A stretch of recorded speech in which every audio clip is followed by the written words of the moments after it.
Un cop lliures, els nostres protagonistes tenien un objectiu: trobar una sortida a la superfície. No seria fàcil.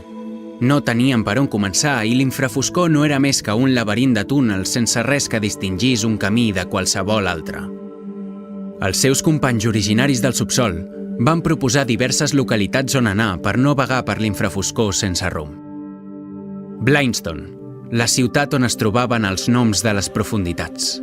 Grakelstad, ciutat habitada per Duergar i Derro. L'Arbreda sense llum, llar dels micònids, i Gauntelgrim, la ciutat minera nana, eren opcions a considerar. Però totes eren massa lluny. Així que en Shushar va guiar-los cap a Slubludop, la vila dels Kuotoa. La foscor dels túnels era desesperant i esgotadora, sobretot per en Misp i Laura, completament incapaços de veure-hi sense llum. Afortunadament, al llarg del camí van anar trobant una estranya substància que il·luminava suaument els seus passos.